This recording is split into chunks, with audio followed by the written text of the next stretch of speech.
That's beautiful, man. Okay, my darling, just your first name. I'm Joyce, Joyce. also known as Cordelia on Facebook or on Telegram. Oh, that's cool. Yeah, it's quite funny actually, because often you meet people and then I, like at the rallies and stuff, and then I would meet them and then I would introduce myself and say, oh, but I'm on Telegram as Cordelia. Oh, you're Cordelia. That is a fun, because I meet them on the road. People come up and go, "Hi, Michael." They know me, and Yeah. I don't know them, but then they go, because I see them in the comments, like, Yeah. they go, "Oh my God, that's you." That's who, yeah. Yeah, cool. Now, what was your occupation pre the sea? I'm an RN, You're an RN. a registered nurse, Now, how long have you been, where you're a registered nurse? 20 plus years. Okay, and I ask this all the time, but I really love it. First, what drew you towards it? When I was 5, I got my tonsils out, and ever since then I wanted to be a nurse. And in those days, it was more of you went either become a teacher or you became a nurse, and I just became the nurse. So, but it is a passion. It's definitely what I've always wanted to do. Well, let's say that from everything you've done, is there one or two stories or just one story that stands out, sad, tragic, happy, whatever, that when it was happening or after it happened, you thought, I love being a nurse? Well, before this all happened, I've worked up to becoming a neonatal nurse. So I did my first graduate year in adults and all that, did the oncology and orthopedics. And then I went into NICU. I've always loved babies, always wanted to be around babies. And then I ended up at King Eddie and started working in NICU.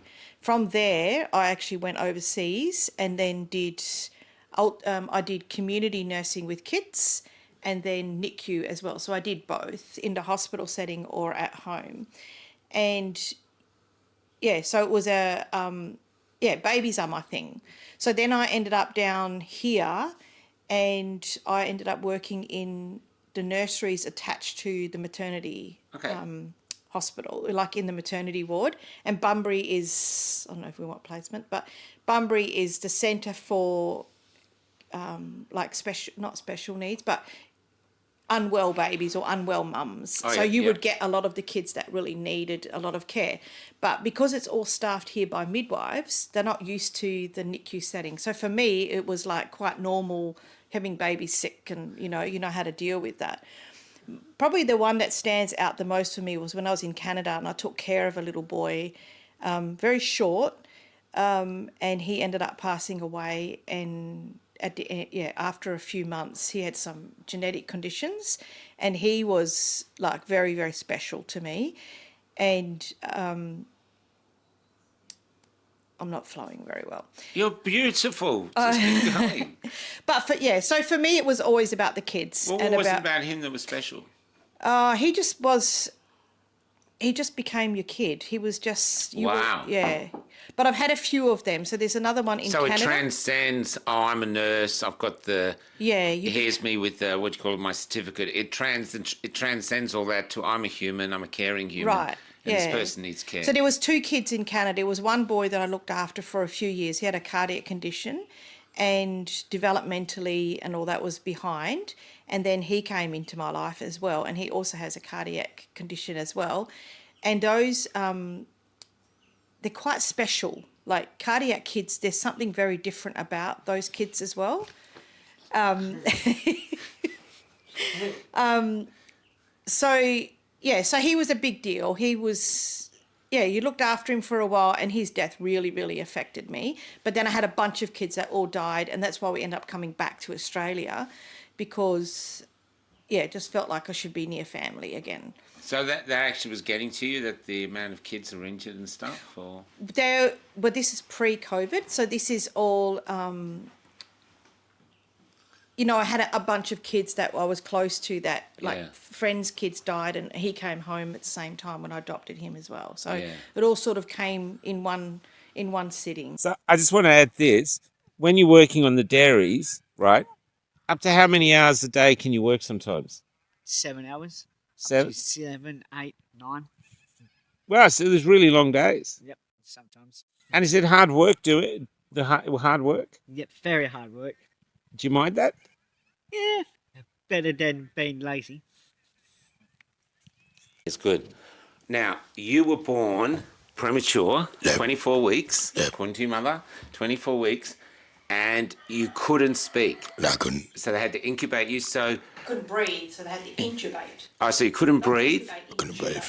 Intubate. She knows what that means. I don't. But anyway, you couldn't breathe. You couldn't talk.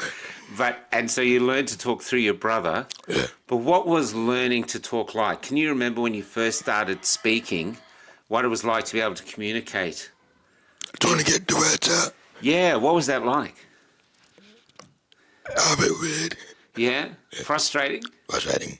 Yeah, but how did you manage to get through? What was it like actually learning language? That's what I mean. You're a fighter, man. Yeah. You're not used to being asked questions about yourself? Yeah. No. That's all right. Have a think about it. When you were first learning, and then now you're learning other languages, which is incredible. Yeah. But what was it like actually learning to speak, and then suddenly you could tell someone off even? A bit nerve-wracking. Yeah. Yeah. But what was it like the other way, not being able to speak? What was that like, not being able to speak? That must have been very frustrating. A bit nasty. Yeah. Lonely? No. No. Yeah. What about when you were in pre-primary and you couldn't tell what was going on? Do you remember back to those days?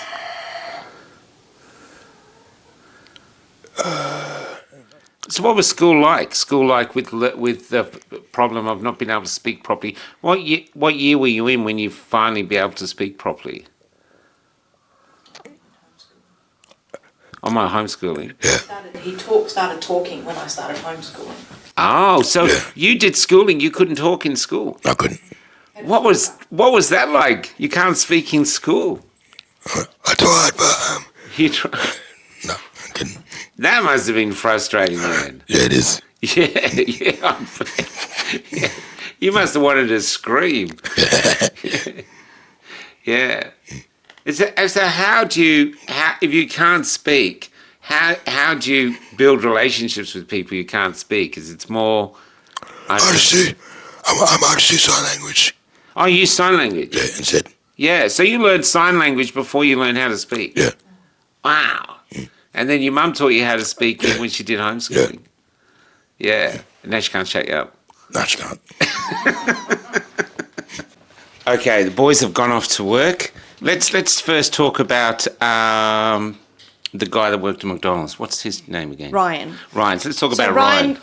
So Ryan has like a developmental delay, and he ended up getting a job just 3 mornings a week at McDonald's. Which would be a big deal for him. Which was, it Yeah. takes a lot of work to get them a job. So it was Yeah. like he was finishing work at school at the time, because I homeschooled all through their years, and he liked it. There was a young guy there that he really enjoyed working with. So for him it was a big deal, and we knew it was coming. Like, it was pending. I was first. I was I have to tell you how my job ended too. Yeah, we'll get to that.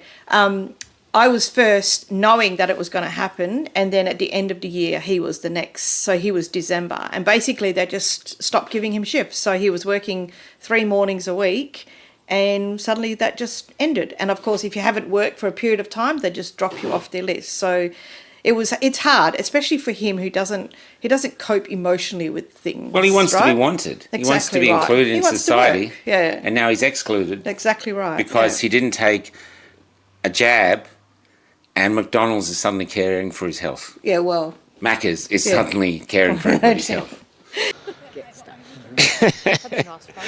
First off, what's your name, my darling? Ryan Fenton. Now, how long have you been living with your mum, Joyce? Oh, how much? 19. What? 19 years? 19 years. 19 years. How old are you now? 22. 22. Now, what's it like with you living with your brother Elijah in where you live? What's life like? Irritating. Fighting that. He's laughing, by the way. Yeah. And they were saying that he taught you how to. You taught him how to talk. Oops, let's come this side.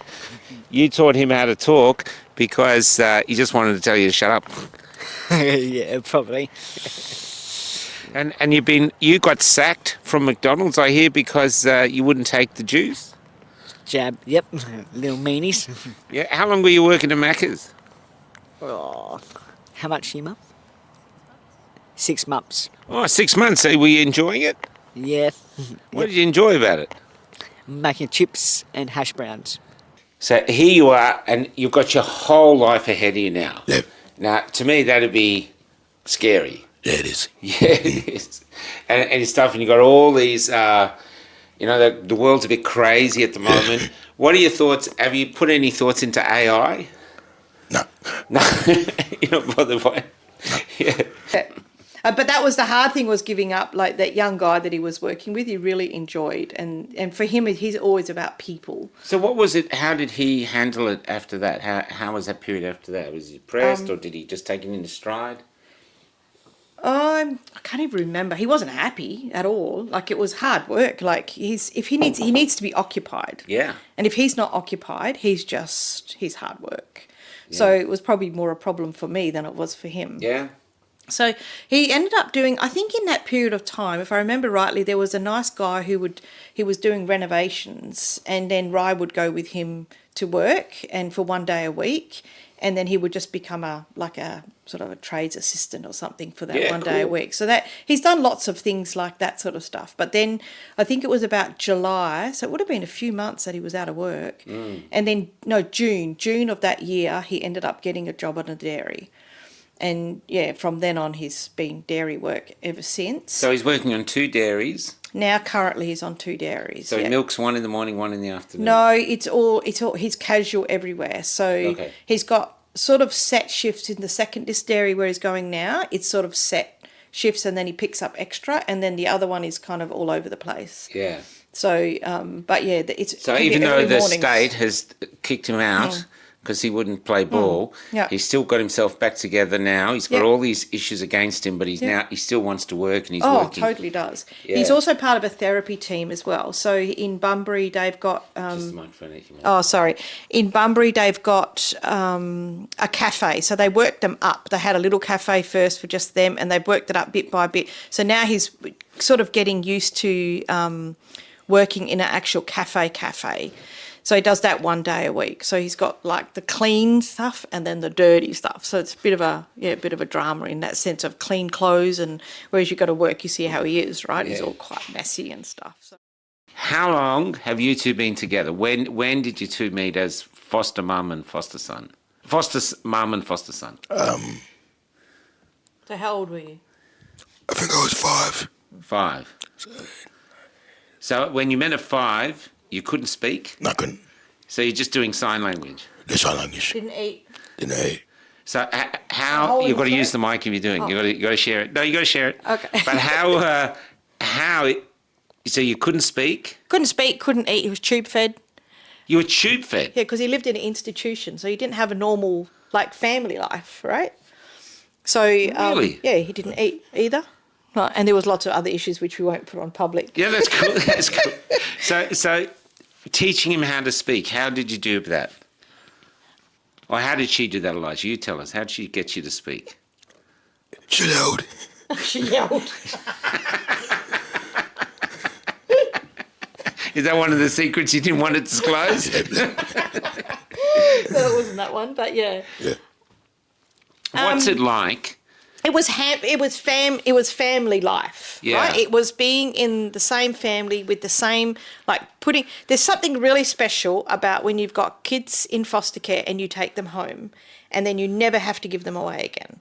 So I had the same thing with Rai. Rai was in foster care as well, and you take them home and you put them to bed and you put them into that bed and you think, this is the last time I have to pick you up and put you somewhere else. This is now your bed.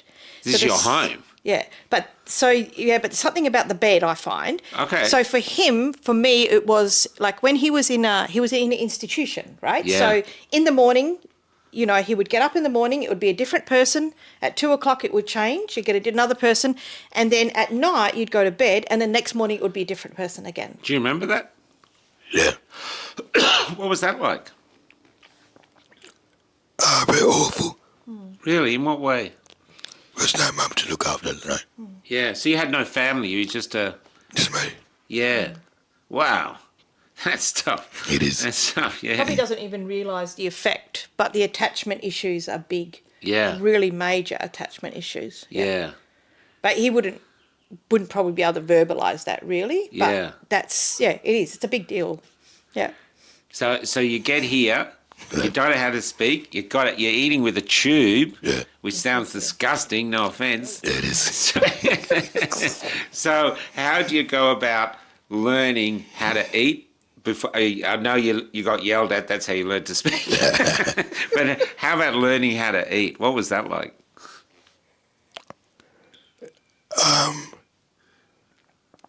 A bit weird at first. What were your first things that you were learning to eat?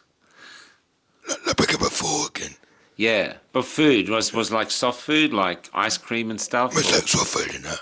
Yeah, Remember the first day that you ate a tin of custard? Yeah. you ate a tin of custard. Like a little baby tin? Oh, A really? tiny one? And remember what happened? What happened? And then I got so excited and started yelling because he had ate the whole little 30-gram tin. Is it? Did you throw it up? No. What was it like tasting something like that? Sweet. Was it nice though to taste something rather than it coming Yeah. through a tube? Yeah, it is. Yeah. Do you have problems eating anything now? No. No. Just hard chips, It's hard chips. like corn chips. Oh, Yeah. what? Those Just in ones. your throat? Yeah. Yeah. Yeah. Because you have to remember, you haven't gone through the normal stages of like feeding, a bottle feeding, and then soft food, and then the next food, and the next one. So there's always that. There's something that's altered, right? Yeah, yeah. So chips, especially hard chips. You can sandboy chips are not so bad, but corn chips were always tricky. So I'm not allowed to make tacos. Can I ask? So you come Yeah, sure. here. You come here as a young boy, Yeah. and you're probably used to things. No offense, you've had a tough bringing. The first part of your life's been tough, so maybe you're expecting things to end and get tougher again. Yeah. How long were you sort of together before you realised, okay, this is a family? You know, that you could actually relax and go, I'm not being taken away. I'm staying here. Since first came home. Oh, really? So you were in straight away. I'm here. I'm staying here. Yep. Not quite. Not Not quite. quite. No. Well, he's only So- 5. Let's hear I from know. your version.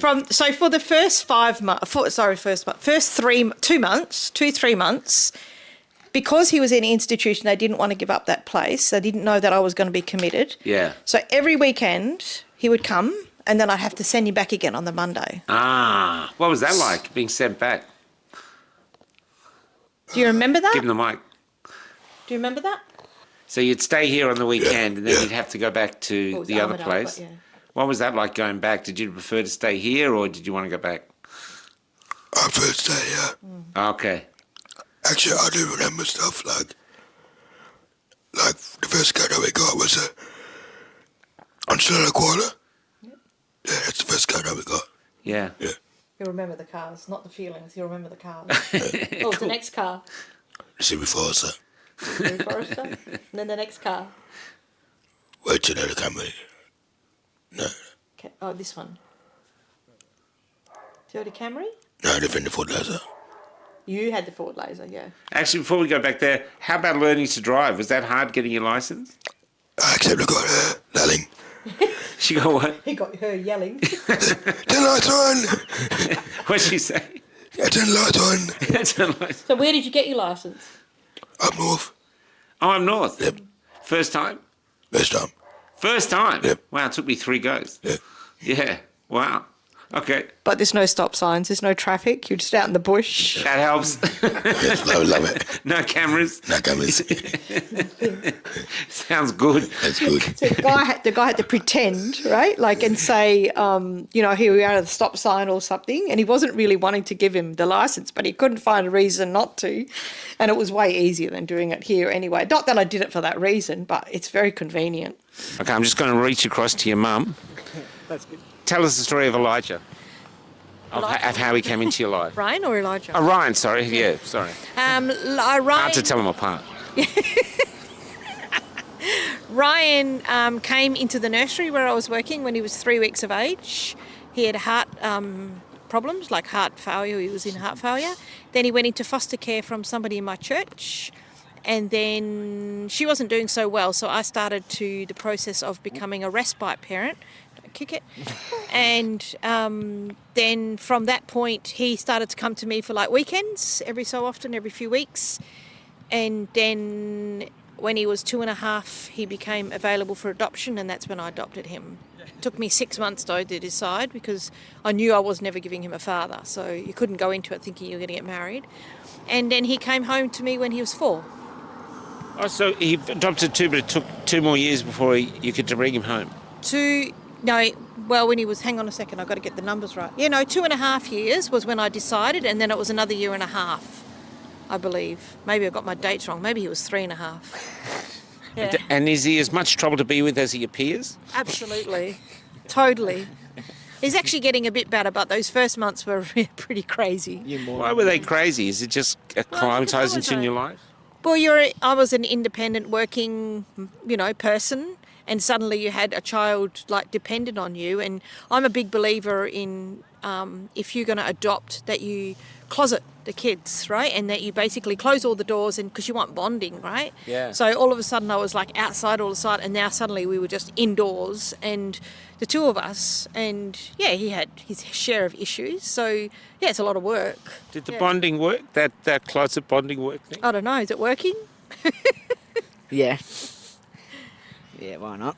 Yes. You feel like you're in a family? Yeah, sometimes. And Elijah can be annoying. I don't know. He's pretty cool. There's the thing. But how about heart issues now? How's you going with your heart? Is that rectified or still ongoing? You're monitored, but yeah. The thing is that I don't know. We might want to cut this out, but when you're in foster care, you're at the mercy of departments. Yeah. So now looking back, he has a device put in his heart, which he didn't need that device. It was something they were trialling, and it's metal. So your heart is very electric. So you put metal in there, then you're messing with the electricity in his heart. He didn't need that. He just needed a pig valve because he had a hole in the bottom 2 chambers. But because they could experiment, then who's going to argue? You can't ask parents. The foster parents have no say, and the caseworker's just going to go along with what the doctor's saying. So they're really at the mercy of somebody if they're going to do the right thing.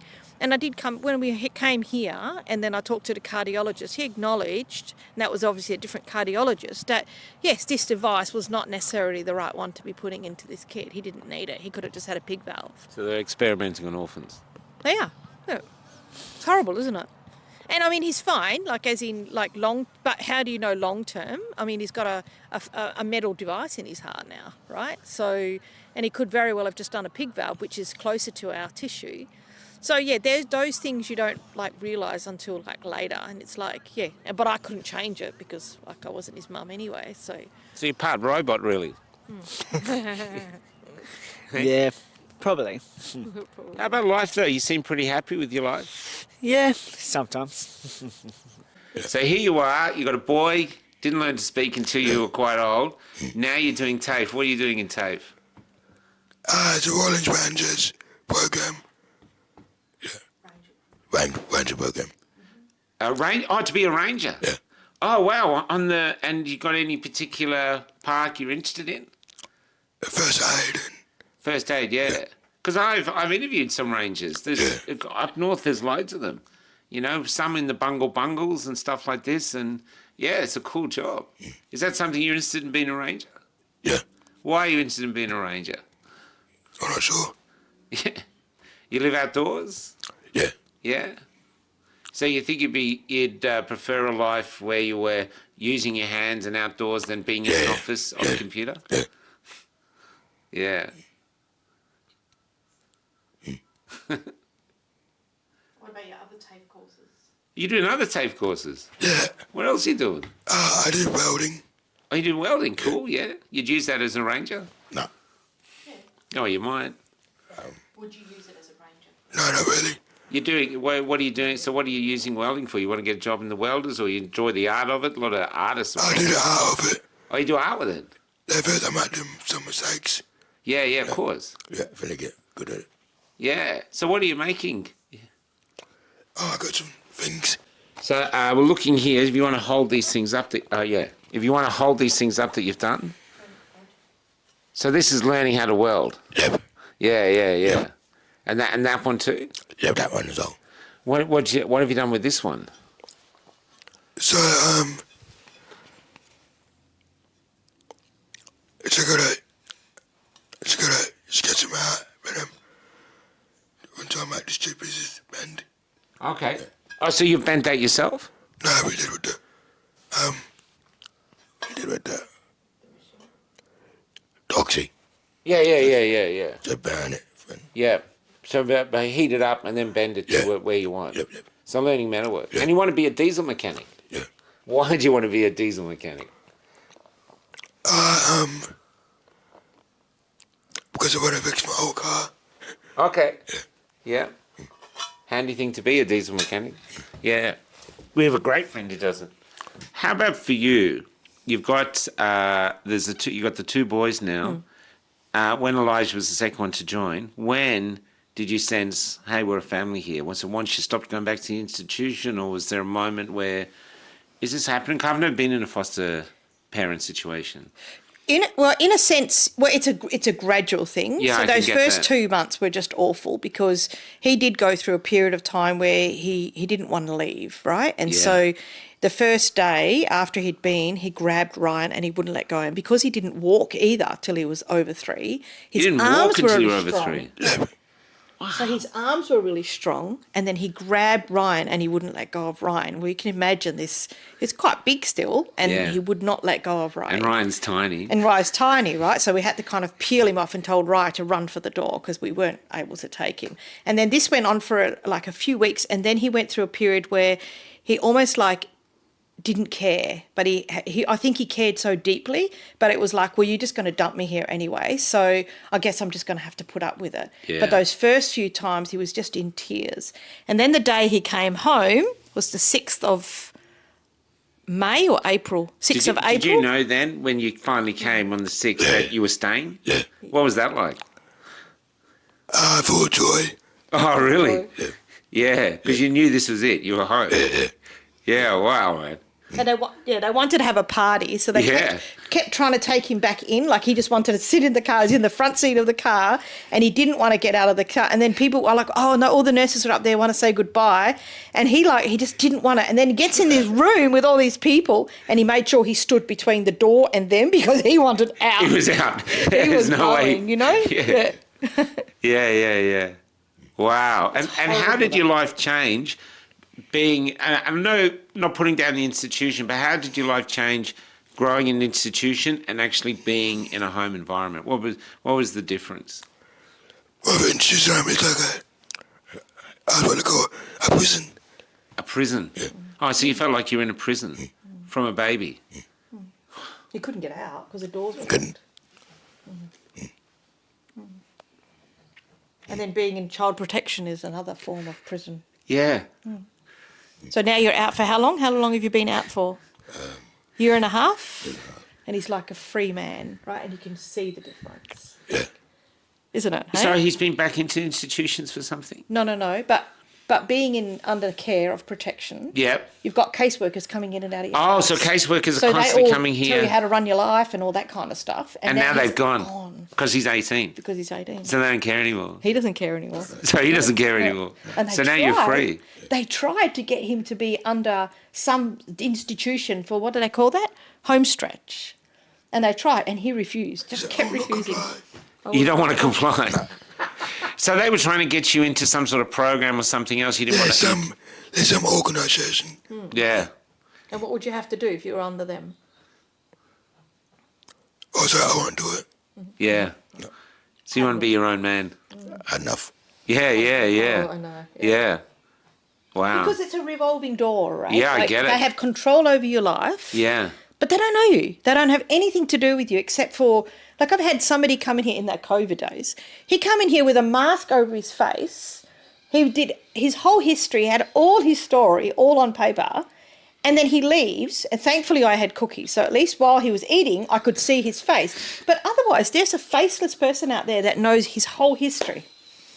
and you can't do anything about it. You just have to go along with it, right? Because they'll take you. So wrong. So if you cause bark any up, issues, they'll go. They'll Yep. take him. Well, he's got two cousins that were in care, and I've had contact with the foster mum, and she, like up north, I think she's like Kununurra or something. Yeah. And she had those little ones taken off her because she was standing up for it, and it happens way more often than you realise.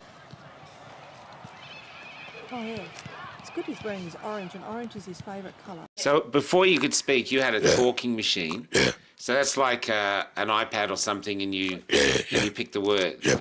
Because I used to work with disabilities, and some woman said to me, "What should I put in there?" And I said, "How about fuck off?" And she, "Oh, we can't have that." I said, "Well, why not? We say it, you know." And when you got back to Australia, you got the job working as a nurse again. So yeah, Lige wasn't with me. Yeah. He came to us like 2 years later. Okay. So yeah, I did casual nursing for around Ryan's like availability, and so he was in school, but it wasn't going real great, and so I just ended up doing nights, and then I was in Armidale at the time. So I just worked in the maternity section and just looked after little babies in the nursery. Wow, was a good this life. is your life. It was a great life. I Yeah. loved it. I really, really loved looking after my kids. And there's a lovely feeling in the house amongst you good. three. I'm sorry, it's really cool. Yeah, it is. You know? And Lige was also a preemie, so I already understand. He was a 24-weeker, so you understand Wow. all his history, right? He Yeah. came to me with a trach, he had a G-tube, so Wow, he was that explains really... his voice. That's why his voice is there. They damaged his vocal cords. Yeah. But it's also because he's preemie, apparently his lungs are not as great lung capacity. Okay. So that also means that it's hard. He's very softly spoken because of that. Yeah. So, but you understand where he's coming from, right? Because Yeah. you've done all those years of NICU nursing. Yeah. Like it's been probably close to 20 years of NICU nursing. Wow. Right? So in a level 3 What is setting. NICU? Just tell me what the abbreviation Neonatal is. intensive care unit. So this is basically babies on the edge. This is what Oh, you yeah, like. yeah. No, sick babies. Yeah. I've had it in Canada one time. There was we had 3, I can't remember how many weekers they were, like 28 weekers, they were triplets. And then we had a 23-weeker in the same, like we had pods, they were called pods, and you had 10 beds in a pod. And in that pod, when I was working that night, there was the 3 28-weekers, a 23-weeker, and you were running all night long because these kids are not well. How would you cope now working in a hospital if they told you to go down to where they just aborted someone, you had to leave the baby? Oh, no.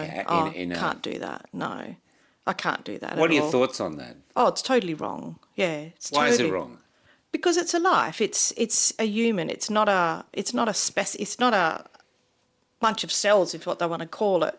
No way in the world. There's no humanity in that at all. And I've held these 23 weekers, like they're tiny. They're tiny Really? little people. Oh yeah. It's quite amazing, because I'm also a Christian. So for us, cool. for me to see what so many people wouldn't see, like God sees us in the womb, or babies Yeah. in the womb, right? Yeah. And we as nurses get to see them like outside, and a Yeah. lot of people don't get to see that, and they're so beautiful. Like I know people, people have said horrible things about, oh, well, they look like rats or whatever. They're not. I've never heard They are such beautiful little people. And they're tough. And they are. They wanna live. Yeah. Is that Some what of you them found? do. Yeah. I do have. I'm in a quandary, as in we do resuscitate babies that I think are. I don't believe in prolonging agony. So I've Okay. had twins come into the nursery, and one was the fluid around a baby was lost at 19 weeks. So that means their lungs don't develop beyond Oh, I 19 see, weeks. yeah. So there's no hope. And we tortured that kid for 6 hours, and then the baby died. That to me is not. So if it's you grey. know, if you It's a know, lightly grey area then. if it was me and I was having anything less than, say, 25, 26 weeks, I would go to an outlying hospital and not do anything and just cuddle the baby to death. That's how I would only give, like, the warmth Have and you the comfort. seen that? Have you seen mums holding babies that are going to pass away that are not? Yeah, I have, yeah. What's that like? We had, you do your best that you can. Like, I've had a 24-weeker. Often it's not the death of the baby so much. It's the social issues that go along with it. So we had a little 24-weeker, and he was so sick. He was full of fungus, like he was not well at all. But there was a relationship. They were gypsies, I think, Romanian gypsies. It was in Canada. And when that baby died, that relationship didn't have to continue. The dad could just walk away. So you've got that side of it all. And this baby was seizing all night long. Like it was awful, right? And those are the parts. Death is not the worst thing. The suffering is the worst thing. When we know that really we shouldn't be doing anymore because all we're doing is making them suffer, that's not right at all. I would love to do is actually foster babies that are going to die. Take them home, love them, as long as they've got that. That would be my dream. So some parents, if the child's born ill, or they don't want anything to do with it, does that happen? They can't. Some just can't. It's really, really. What do you mean they can't? They just can't. It's just if you look at him, is that Elijah. Yeah, the relationship. Yeah, how do you say it? No, cut that out. That's fine. We'll just cut that bit out. That's not going to come out right. It's really, really hard work. So do you think they can't? They've had dreams that this child's going to be perfect Well, emotionally, just dealing with it is just too hard. So it's just too hard emotionally to deal with it. That's right, yeah. So oh, wow. So a lot of parents, like when I worked in Canada, we had 12-hour shifts. Yeah. Parents would come in for an hour. They wouldn't see the suffering of those children because they would come in for an hour and then that would be it for the rest of the day. Yeah. And I remember one baby where his all the stomach contents were all outside of the baby. And so what they do is they do surgery and they basically put a funnel and then the intestines go back down again and then they sew them up. But that's a real fine balance. Because when you do that, then, and with this baby, it was the pressures go. The baby just basically blew up with fluid. Like it was just not very good. And the mum was there all the time. And she walked in one time at 6 o'clock. The baby was really bad shape. And she said, that's it, stop, that's enough. Right? I have a lot of respect for somebody like that because she was there all the time. But when you don't come in barely, because it's really hard, I understand that, but you barely come in and you want us to keep doing everything when you know that what we're doing isn't right. Yeah. It is such a fine line between what is ethically correct and what is humane. And in the same hospital, babies that could live are just left to die. That's right, yeah. No, I didn't hear it. I didn't see any of that because I was never in maternity. So I never, even anywhere I wouldn't even know if they're doing abortions in Bunbury Hospital, to be honest. I have no idea. It's quite incredible, isn't it? It is. Oh, yeah. The duality. Yeah, and the only reason that we're saving this baby is because it's wanted and because this one's not. We don't do it, right? That's so wrong. Well, you had something in your throat for breathing or something? I trach. Oh, you did? Yeah. Okay, so that's giving you the sound to your voice. Yeah. Well, it sounds sexy, so it's good. Now, here you are, you're 19 years old. You've been living with your foster mum.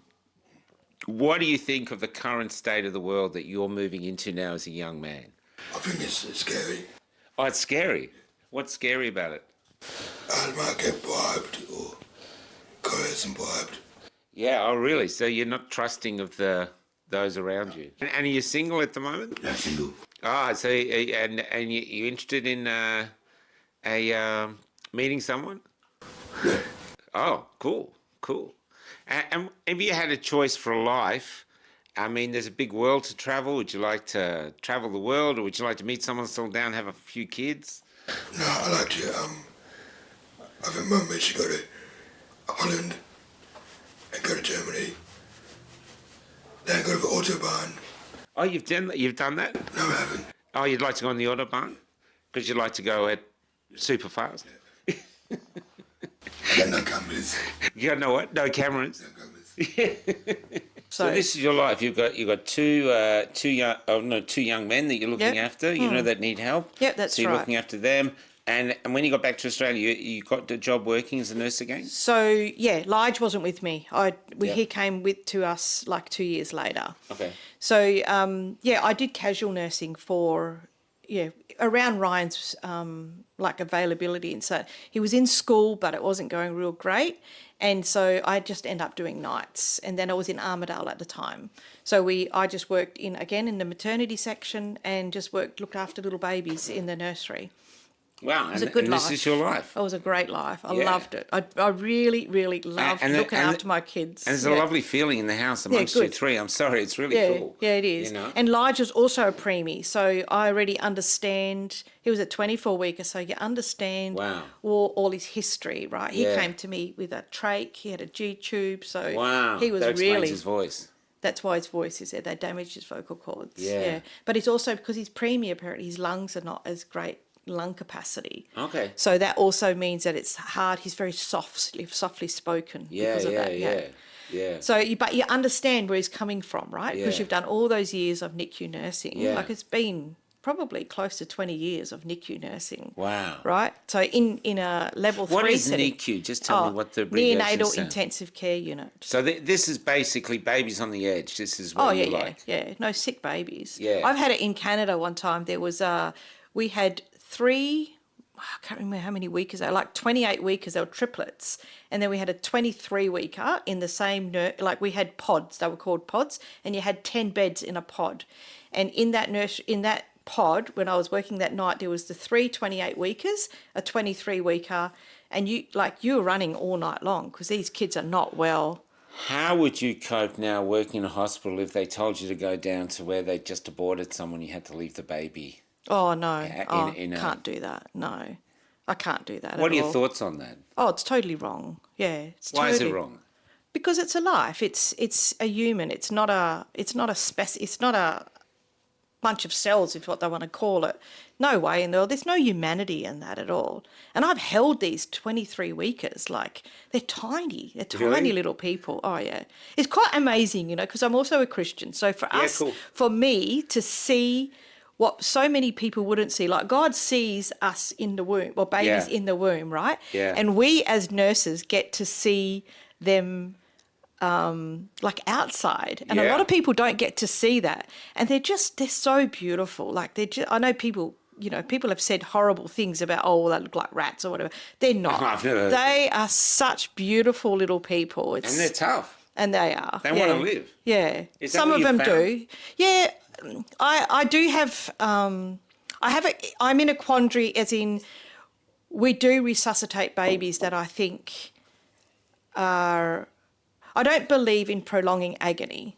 So I've Okay. had twins come into the nursery, and one was the fluid around a baby was lost at 19 weeks. So that means their lungs don't develop beyond Oh, I 19 see, weeks. yeah. So there's no hope. And we tortured that kid for 6 hours, and then the baby died. That to me is not, So if it's you grey. know, if you It's a know, lightly grey area then. if it was me and I was having anything less than, say, 25, 26 weeks, I would go to an outlying hospital and not do anything and just cuddle the baby to death. Or to death. That's how I would only give, like, the warmth Have and you the comfort. seen that? Have you seen mums holding babies that are going to pass away that are not? Yeah, I have, yeah. What's that like? We had, you do your best that you can. Like I've had a 24-weeker. Often it's not the death of the baby so much. It's the social issues that go along with it. So we had a little 24-weeker, and he was so sick. He was full of fungus, like he was not well at all. But there was a relationship. They were gypsies, I think, Romanian gypsies. It was in Canada. And when that baby died, that relationship didn't have to continue. The dad could just walk away. So you've got that side of it all. And his baby was seizing all night long. Like it was awful, right? And those are the parts. Death is not the worst thing. The suffering is the worst thing. When we know that really we shouldn't be doing anymore because all we're doing is making them suffer. That's not right at all. I would love to do is actually foster babies that are going to die. Take them home, love them, as long as they've got. That would be my dream. So some parents, if the child's born ill or they don't want anything to do with it, does that happen? They can't. Some just can't. It's really, really, it's... What do you mean they can't? They just can't? It's just, if you look at like him, is that, Elijah. yeah, the relationship, how do you say it? No, cut that out. That's fine. We'll just cut that bit out. That's not going to come out right. It's really, really hard work. So do you think they can't? They've had dreams that this child's going to be perfect and Well, then- emotionally, just dealing with it is just too hard. So it's just too hard emotionally to deal with. That's right, yeah. So Oh, wow. So a lot of parents, like when I worked in Canada, we had 12-hour shifts. Yeah. Parents would come in for an hour. They wouldn't see the suffering of those children because they would come in for an hour and then that would be it for the rest of the day. Yeah. And I remember one baby where his all the stomach contents were all outside I've heard of this. of the baby. And so what they do is they do surgery and they basically put a funnel and then the intestines go back down again and then they sew them up. But that's a real fine balance because when you Wow. do that, then and with this baby it was the blood, the pressures go. The baby just basically blew up with fluid. Like it was just not very good. And the mum was there all the time. And she walked in one time at 6 o'clock. Baby was really bad shape. And she said, "That's it, stop. That's enough." Right? I have a lot of respect for somebody like that because she was there all the time. But when you don't come in barely, because it's really hard, I understand that. But you barely come in and you want us to keep doing everything when you know that what we're doing isn't right. Yeah. It is such a fine line Yeah. between what is ethically correct and what is humane. And in the same right? hospital, babies that Oh, could yeah. live are just left to die. That's right. Yeah. The No, econ- I didn't hear it. I didn't see any of that because I was No. never in maternity, so I never even anywhere I wouldn't even know if they're doing abortions in Bunbury Hospital. Yeah. To be honest, I have no idea. It's quite incredible, isn't it? It is. Oh yeah. The duality. Yeah, Of it. and the only reason that we're saving this baby is because it's wanted, and because this one's not, we don't do it. Right? That's so wrong. So if you're milking cows and you've just stopped milking cows, how come you're not covered in cow shit? It's because I don't get put on as much. What, you're small and quick, you avoid it? Yep. Yeah. What do you like about milking cows? It's because it's healthier. Than Macca's. Oh, so you feel because you're outside and you're in the fresh air and working and stuff? Yep. Yeah. There's anything about the cows you can tell us? Because Elijah reckons he talks to them and they know him. What, are you got any views on what his cows are like? Are they just dumb or are they actually quite clever? They're pretty annoying. They can kick us and that. Oh, so they're annoying. Yeah. Have you been kicked by a cow? Yep. How does that hurt? Very sore. Yeah. And I'm treating them so sore foots and that. Oh, you treat them for sore foot? Yep. And what sort of sore feet do they get and how do you treat them? Needle them. What does that mean? Putting antibiotics in them. Oh, you inject them with antibiotics? Yep. Needles. You do that? Yep. And how long did it take you to learn how to do that? Long. Wow. And what else you got on the cooking? What else you... the people know you're here saying hello. I don't know what that is. And what else you thinking going forward? You got any plans going forward? You want to travel? What do you want to do? I probably want to go back to Canada again. Oh, Canada. You're born in Canada, right? Yep. Yeah. Have you ever been back there as between here and being born? Yes. Lots. Oh, really? Yeah. What do you like about Canada? One time. One time. What do you like about Canada? Snow. Snow. Snow's cool. Yeah. Is that it? Anything else other about Canada, or is it very much hockey. like this? Ice hockey. Ice hockey. Yep. Did you go to a game? Nah, I'm just watching on TV. Yeah. Cool. Yeah. Cool. All right. And you don't have any anger at McDonald's for sacking you? Nah. It's life. Yeah. Good attitude. So I had to stop then because I'm soft cock. There's we're going on with this now. You're happy with your nursing. You're bringing your Boys up. You're mothering your boys who Yeah. are becoming young men, and And they're also at an age where I could start leaving them. Before, you Yeah. always had to have somebody here. So you got to a point where I could go away for the night and work because I always did night shift. yeah, You go away for the night and they're right at that age. And I also was doing ambulance work. So I was a volunteer Okay. ambulance officer yeah, okay. and lost it all in one week. Well, this is what we're getting Yeah, to. So, yeah, they come up, and for your own reasons, you decide not to take it. Do you want to talk about those reasons, or you don't have sure. to? I was watching what was going on in Canada because my heart is still in Canada as well. And I was seeing injuries over there. Now, my kids, I'm just me on my own. There's no There's Yeah. no husband or father to these kids. So if something happens to me, my boys wouldn't just lose me, they would lose each other because Lige is in foster care. And so they would take him back, right? And they'd put him somewhere else. So it wouldn't just be losing me, it would be losing everything that they knew. So I couldn't take that risk. And I remember there was one case in Canada that I remember watching a video, and there was this girl, she was seizing, and I don't know if it was seizures or, yeah, it was like a seizure she was having like constantly. She went to the hospital and they said it was all in your head. And I thought, It's I what they've can't been do doing. that. I cannot take the risk of something happening to me. Yeah. And what would happen to my kids, right? It was always, and that's why I didn't go for it. Yeah. And so this is 2021. So 2020 it rolled out. So I think we were kind of last in the world. So you could watch. We had a lot of research already Yeah. out there, and I'd been watching it for a long time, and you could see it. It was just not a risk I was willing to take. And I mean, now you know what you know, and you know that every batch was even different. Like there's no. They said, oh, we researched it, but there was no research. What is in those little pots is all different from one place to another, right?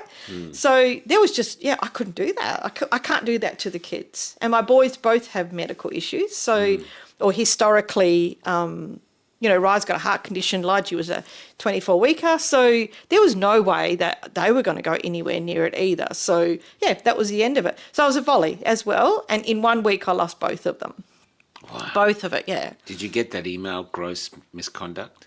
No, I didn't. What happened was, it's actually kind of funny because I got told, so I worked at 2 different hospitals. I worked in Collie Hospital, and then I was employed by Collie, but Collie doesn't have the babies, and I really wanted to go to the NICU, right? So that was my passion. That was where my babies were. So I got the message from Collie that I had to get the needle and get an update, you update your whatever thing online or whatever.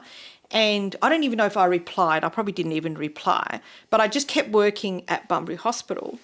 And then it was the first week of October, right? And so the boys were actually going to go to a camp. So I was like, brilliant. I could work and ambulance volley that whole week, right? No restrictions at all. I could just work, right? Would be great. And of course, bang, that wasn't allowed to happen. So I still ended up getting 1 shift. And something happened earlier in the week or the week before. I got a message somewhere. I forget what the message was. I think it was something about superannuation. I can't remember what it was. And I thought, I'm not sure if I actually have a job anymore, but I was going to work anyway. So I went to work and did my shift. And then I started like 7 o'clock, 7:30, and a baby rolled in right at that moment. So you just go in, you deal with the baby. You don't go online or anything. You just, because everything's online, right? So you go in there and you admit the kid, and the system was down, like the computer was down anyway. So then it wasn't until about 11 o'clock that I thought, I better go in and check some emails because I hadn't really worked very much. I'll go in, and I tried, and that kept saying contact admin. And I'm like, I don't think I've got a job. But I thought, I'm going to work 12 hours and they're going to pay me for these 12-hour shifts. So I just did my work. I did all my notes on paper, put it in the file, didn't say a word to anybody about anything. When I left in the morning, kind of sort of half avoided, I saw the nurse manager there, and she was always really good. So she was lovely. And I left, and it wasn't that afternoon I got the phone call, and she said, you actually don't have a job and you worked last night without a contract. And I'm like, well, nobody told me I didn't have a contract. Like, there was no contract end date. It was just ended, done, right? With no words to me. Nothing was said to me at all. So then she was really, really lovely about it. She messaged me and she said, I think she emailed me the next day or something and said, look, you don't have a job, but you just have to give us your vac status, and then we can, obviously you need to get pricked, but, and then we can I'll just reactivate your contract again. And of course I wasn't going to do that. But one of the nicest parts was she said to me something like in an email or no, I didn't think I talked to her on the phone. In an email, she said, if the mandates drop or you get vaccinated. So you could tell that she knew that was the way you wanted to go. It wasn't that you were going to get vaxxed. It was more about the mandates dropping, and she was hoping for that. And I was good in that nursery because I would always pick up shifts at the last minute. So you walk in, you're like the hero. They love right? people like you. Oh, absolutely, because you pick up and you're in a nursery, right? And midwives don't like working in the nursery always. So, and because you were NICU, NICU, you knew babies, you knew how to deal with them. I've walked in there and the baby was like desatting. You know what desatting is? Where your oxygen level goes down. Oh, yes. So there was one night they weren't going to put me in there. They were going to put just midwives in there. And I'm like, you realise that this is my background because there was that sick baby in there. So they flicked me around and they flicked her out and I went in there. And you just go in there and you just deal with it because it's kind of normal now. It's just so easy to do. So you're highly specialised in a way. You are, but not I don't have the certificates for it. Yeah, but that doesn't matter. Of if you're saving a baby's life, I'm pretty sure the parents aren't going to say, I'm sorry, if you don't have the certificate, you've got to let it die. But you've had experience, right? Yeah. You've long-term experience. Which is more important than the certificate, Exactly let's right. be honest. Yeah, that's right. And so you're essential there. So what I'm saying is my point is, as a community, we lose out. Absolutely. I totally agree. Yeah. We totally lose out. There's no benefit for us here. Not at all. No. And if your baby's there and you're dying, you don't really care about your vaccine status. I just want baby saved. Well, the vaccine's not doing anything anyway, except it's probably harming the kid more than anything else. Yeah. But when I actually walked, when I knew I was walking out, and then I never got re-registered either, I knew that we were going to get sick babies coming through, and I knew you would get questions, and I was not allowed to speak. I did run into one midwife in that time period because I was helping a friend at the time, and her mum was dying. So I ended up being in the hospital. I ran into this midwife and she's like, you've got to come back. We need you to come back. I'm like, I'm just not doing it, right? And then, so I ran into her and I just lost my train of thought for a minute. But the pressure, like we really need you to come back. To talk. Well, that's right. That's the problem. You can't speak out then at all, right? I know one shift I was working and I said I spoke against it to one of the midwives, and then you was like really frowned upon, and so like, okay, it looks like you have to shut your mouth. Because it's a religion. But I couldn't go to work and have people say to me, do you think this is vaccine related? And I couldn't lie. Ethically, Christian-wise, definitely couldn't lie. So I know it's all related. I mean, we had in Bunbury, we heard 8 babies died, stillbirths in 2 months. We have 1 to 2 stillbirths a year. And 1 to 2 stillbirths a year, and then you had 8 in a I month. wasn't there, but this is what was said by like word of mouth from another midwife in between. 8 in 2 months. That doesn't happen. That's just not normal. And one mum came in. She went. She knew something wasn't right. She came in. They observed her, and then said, "No, everything's fine." She went back next day, or she came back the next day. Within a week, by the sounds of it, I can't remember exact details. Baby had died. Just like that, you know. And for me, it's like, where are those mothers? I really want to find them. I try to do it on Telegram to find where they are, to group them together, to help to support them. But yeah, they're not going to come forward. I did try on a Facebook to see if there were people who, you know, if mums around, just to get them together, because you're all in the same boat and you can support each other and help each other. But yeah, nobody's going to speak up. It'd be interesting if they did, even if they have the right, like if there's anyone watching this and they have lost someone. I think the thing is not that we definitely know the vaccine caused it, but how can you not put it as a question from a scientific point of view? What's happened? We've never had 8 deaths like this. Now we've had 8 deaths. What's the only difference? COVID and the vaccine? So it has to be one or the other. It has to be. Or there's a chance that it could be a part. But why aren't we looking? That's the thing that baffles me. Yeah. Now, what did it feel like to actually walk away from the job and realise, oh my God, I'm out of a job? And then you're out of the other one too, the hospital. Well, in a sense, I live off the government anyway because of my kids with special needs. So you're on a carer's allowance. Yeah. But then it was more about, so for me, it's easy for me from that perspective of walking away. Obviously, the money's well, financial less. is great because you can survive. Yeah. But it's mentally, something you love. Emotionally, spiritually. Yeah. But yeah, I miss the babies. I haven't held a baby, not little babies anymore. And I was good at it. It's your gift. Yeah. But it's not only just looking after the babies. I really enjoyed building mums to become mums, like really helping them, take care of their babies, feed their babies. Like some of these babies, we used to get we also get every now and then you get ex-preemies that are just feeding and growing and then going home, right? So you're helping mums learn to breastfeed, and these babies don't feed like normal term babies, so they need a bit of extra help. And so you can support them and you can help mums be like good mums out of it all, right? Yeah. And yeah, so I do miss it, and I wonder sometimes, was it the right decision to walk away from a registration? But yeah, I've never taken the punt to yeah. But even ambulance work, I knew my last call out was with a really good volley that I was working with that night, and I knew, and we had a 7-month-old. We don't always get kids, so for me it was really special. I looked at this baby and I'm like, this is my last one. I knew this is going to be it. Okay. If you were to have a chance to change the world, what would you like to change in the world to make it less scary? Having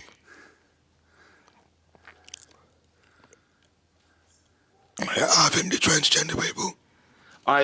You want what? You're not into, or you want to support them? No, I don't want to. You don't want to? No. You don't want to become a woman? No. Do you think a man can become a woman? No, I don't think so. Oh, you don't think so? No. Talking about working under AHPRA, though. Yeah. Oh no, I can't do that anymore. Yeah. What's the issue with AHPRA? Well, you can't be honest. You can't be truthful. You can't keep your registration. You can't be an advocate. No, you can't be. So, I mean, you see what happens with, like Dr. Hobart especially, right? Yeah. Like I think about him and there's others as well. You know that the writing is on the wall. So, yeah, for me, it's just let's go underground and just, yeah. So that's where we started People's Health Alliance. So we try to start a healthcare organisation over here, and we basically got alternative practitioners to gather together. It started in the UK, and over there they're much more effective than here, but they're also a lot closer together. And just getting manpower to do this, it's really, really hard to get anything off the ground. At the same time, now that we've started and we've had a bit of a, I can't remember how many years, it's been a few years, and we had lots of enthusiasm and, you know, that sort of stuff, but you just can't get manpower for people to stick with it. Yeah.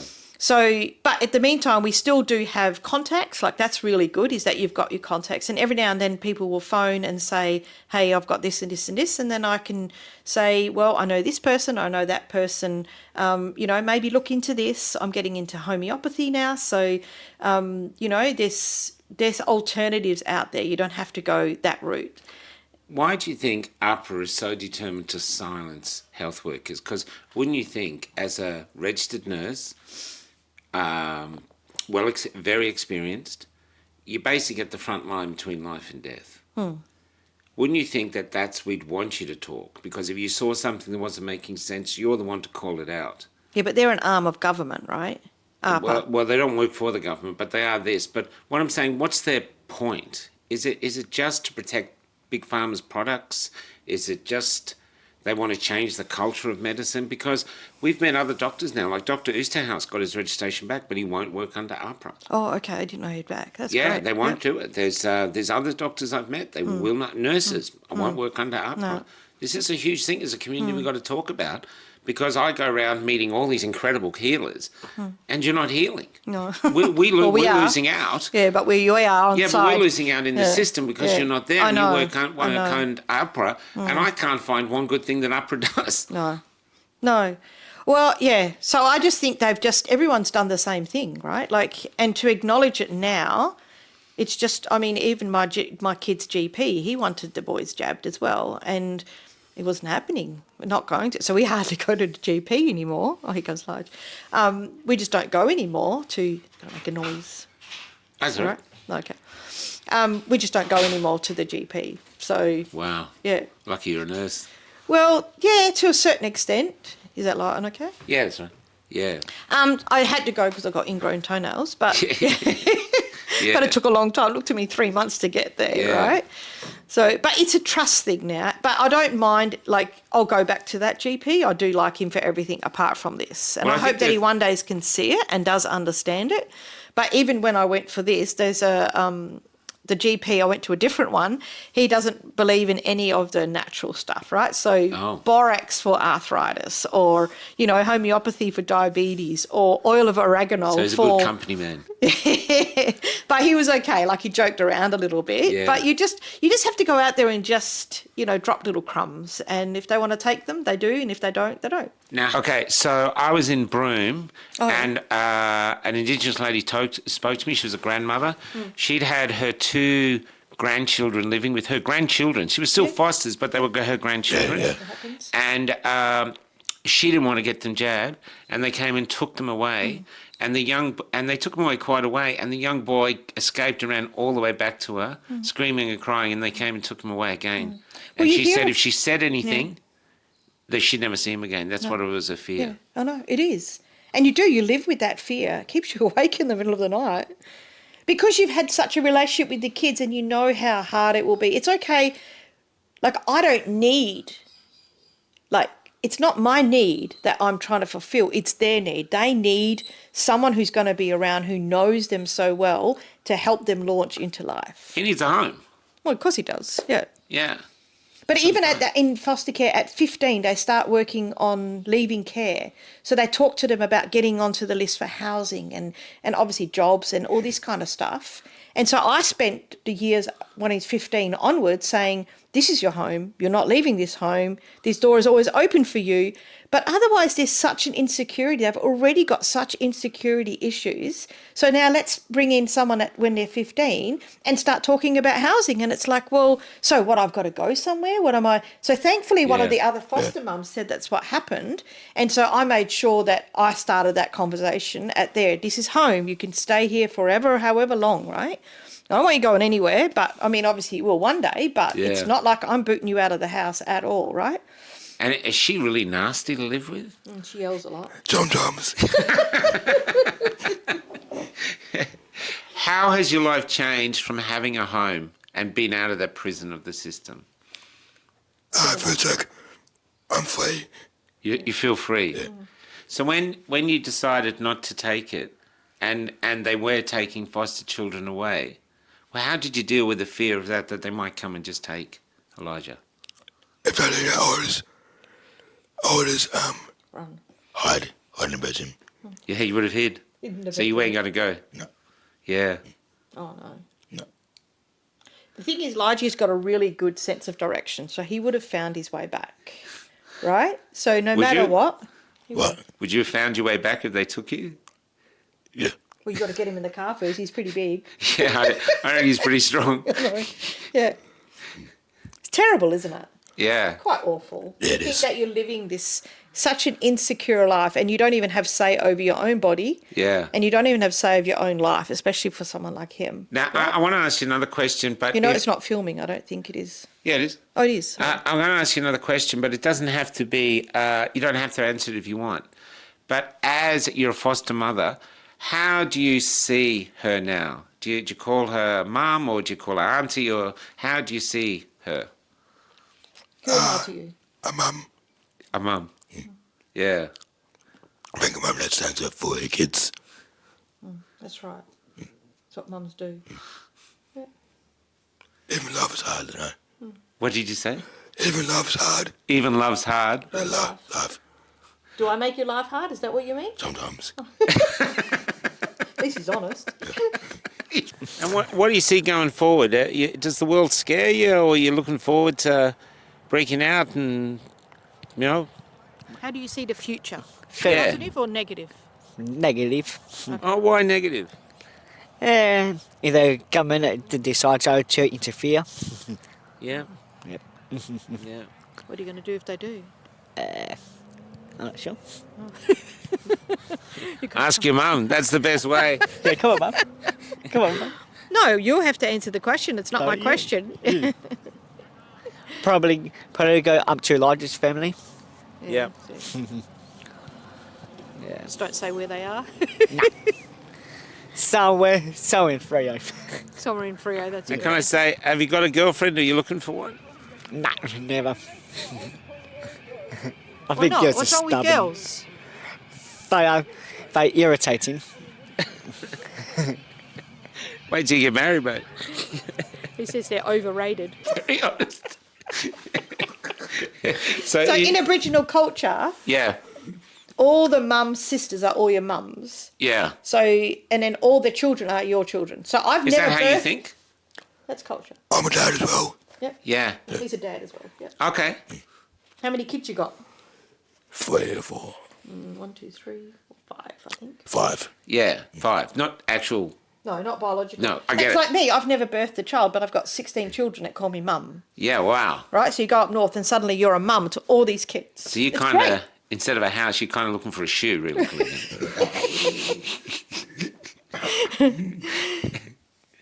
I don't have any other questions. Do you have any questions, Kel? No, we're just I just think you're beautiful. I just think it's been because we turned up here. You put a Note on the note letter. on the front. Cal goes, someone put a note on our. We didn't hear anyone turn up, and we just thought, oh, and this is what we do. And now here, and it's been beautiful. So I want So to thank now I you. didn't really go into that, but what I'm working on now is actually being a death doula. Okay, that's So yeah. an end of life doula then, right? Yeah. But I can't wait for the boys. But if the boys leave home, I'd love to have older people just living here and then taking care of them at the end of life. Okay, yeah, cool. So that was my next, even though I'm more Better of the here than baby. a nursing home. Exactly, yeah. And I Yeah. also, with part of PHA, there was somebody who actually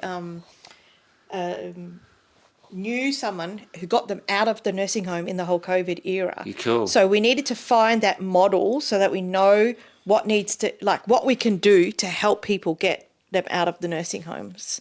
Can I ask one more question? Mm. This, you've been here now. You survived the COVID thing. You didn't take it. It's up to other people to judge you on that. Or up to you. You know, it's not their business really. But moving forward now, do you think all that is past, or are you still concerned of like digital ID and other things coming? You think I think it's done. you think it's done? Yep. Yeah, you've survived it. Yep. Yeah, and yourself? I think COVID was glasses. I see that in all sorts of. I think COVID opened up so many eyes. Like it's the glasses in how you see things in big structures like churches, like government, like medical institutions. COVID really basically took it just opened eyes to see what's actually going on out there. But it's been a long period of time, right? Like if we look at how it's the frog in the pot. And so these things happen gradually, bit by bit by bit, and it's building up to the next thing, to the next thing, to the next thing. And that's what I see. I think COVID is just one of the things that was a big part of opening people's eyes, but there's so much more that's kind of going. You just want people to open up their eyes and see. So that's why I'm building a food forest. So at least I could feed my children. Is he helping with the food for it? Oh, they're not very overly helpful. No. This is interesting. You know, a few languages, ketone. Keyword Keyword. sign. So what's keyword? I've never heard of it. What's that? Sign language. Sign language. And it's different from normal sign language? It's separate? Yes, it is. Can you do us a symbol of, say, hello or something like that as a... Oh, that's easy. I know that. Thank you. What's thank you? Don't put a thumb up. And no? No's a good one. Hold it up, like. No. That's no? Yeah. Oh, shaken. Yeah. Oh, that's it. Or- So basically, you, even though you've started life a bit hard, Yeah. you actually like being alive. Yeah. I am.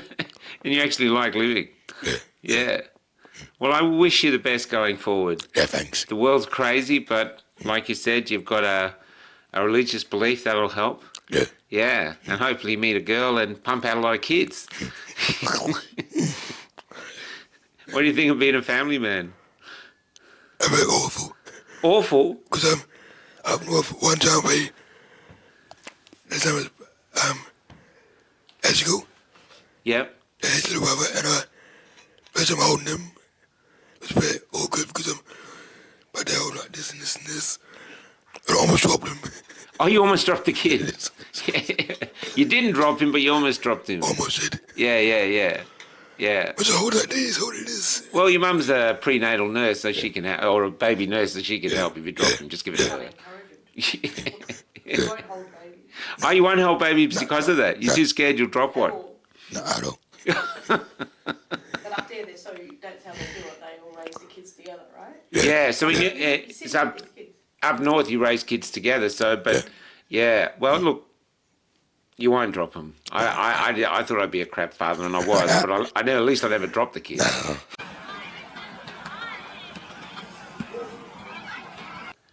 So you're saying there's problems of the world. One of the problems you think is that people have moved away from God. Yeah, Yeah. And would you recommend them going back to God? yeah. What does God do for you in your life? Work goes work. He has families. Yeah, And you're working at the moment? Yeah. You're working on the dairy? yeah. And what do you do on the dairy? I do milking. Oh, you do the milking? Yeah. So no offense, but you get covered in shit. I've seen it. It's really bad. How do you survive that being covered in the... It doesn't bother you? No, that's my food. Wash it off. And what are the cows like? You said the cows know you? Yeah. What do you mean they know you? If you go there, they look at you. They did not you coming. So, yeah. So you can tell when the cows look at you, they know it's you. So do you think they act differently around you than they would around, say, your brother? Yeah. Do you have any nasty cows, or the cows got different personalities? But Jersey herd is a pain. Is what? A pain. A pain. Why is he a pain? For Jersey. Or why is she a pain, sorry? For Jersey herd. So you got 3 types of herds. Amateur herd. Well, Jersey, the main herd, and the red tigers. Oh, so these are like Jersey cows? No, in Friesians. And Friesians. So the Jerseys are the worst? Yeah. Why are they the worst? Because you can't stand still. They can't stand I do, put the gloves on. They back on my roof. They got a towel. They come back here. So they move off when you're trying to put the suction things on them? No, they move back and forth. Yeah. It would drive me very angry. And do you actually drink milk? You're not lactose intolerant, are you? If you're actually milking cows for a living, can you still, at the end of the day, you still think, I still like milk? Yeah. Oh, you do? Maybe you could be a farmer. Would you enjoy being a farmer? Yeah. I would have. It's hard work. Yeah, it is. Yeah. Yeah. And how many cows would you milk in a shift? So right now, and the Jersey herd is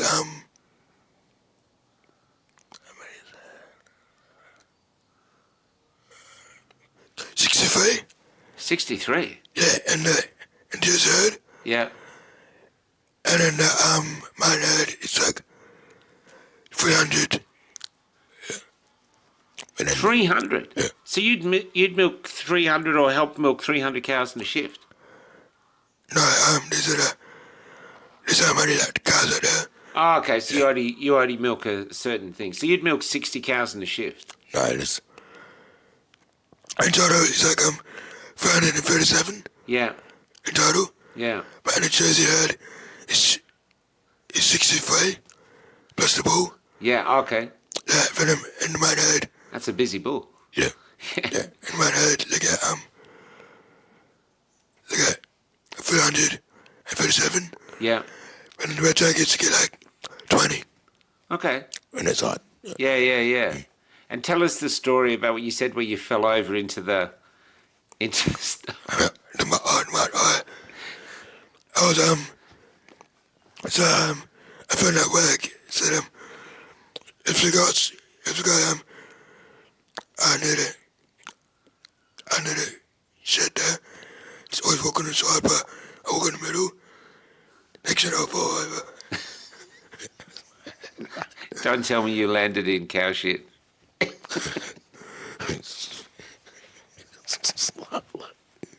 Now, how how do you feel about you've got these two boys? They both face a lot of difficulties. That you've got them to here. How do you feel with them now on the precipice of leaving the nest, and there's the big world in front of them? And our world is pretty It's hard. interesting yeah. at the moment. How Yeah. how are your feelings is that?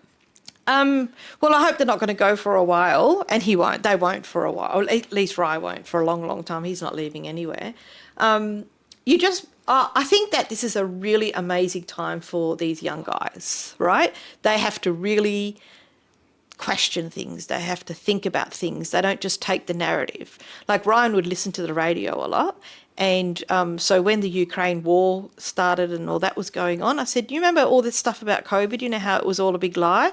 I don't know if you can believe anything about the Ukraine either. So they have to really think and understand the world around them and really think about the world. They need But- a bullshit filter. Yeah, yeah, oh yeah, for sure. Yeah, for sure. Yeah. Are you confident about the future, or yourself? What do you think going forward with you watching everything? I know that God's in control. And so that always gives you the confidence. It does. I mean, we go up and down. I remember a time, October 2021, where I realised you couldn't trust the government, you couldn't trust the medical profession, and then in our church community, you couldn't trust leadership. So we got kicked out of church for a while because we wouldn't wear masks. So that's a whole other story. But then I realised that the only person you could trust was God. And that was a good place to get to, but it was a lot of sleepless nights, especially when you've got someone in foster care. That's really hard. Freedom to be